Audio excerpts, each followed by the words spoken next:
So excuse the rather obvious pun, but this is the perfect storm for a waterproof jacket. Rain jacket is towards the end of a long ride. I'm climbing, so I've been climbing for 5 minutes so far. So suddenly wind disappears, your speed slows down. Wind disappears because I'm in shelter, but also because I'm slower. Started raining heavier, just my luck.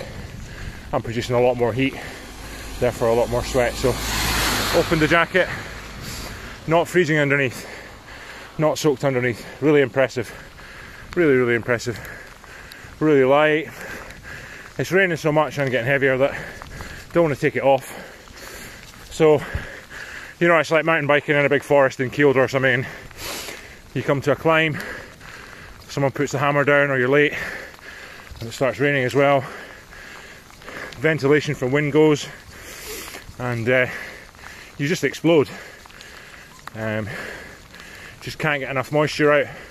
This garment copes with that really well, extremely well. And then you end up soaked, and I've got a descent in another 5 minutes, which is a flyer.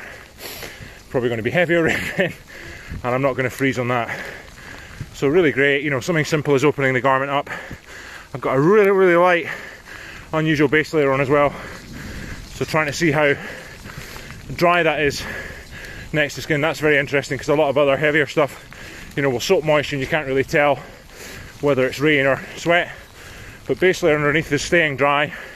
Just got little cold spots under my arm, centre of my back, so I can feel extra moisture there. A little bit in the centre of the chest. But yeah, really impressive. As I say, hard test under some trees now. But in terms of breathability, the protection it offers. So, you know, protection is really a balancing act between keeping the elements out, but also letting moisture and sweat out of the garment as well.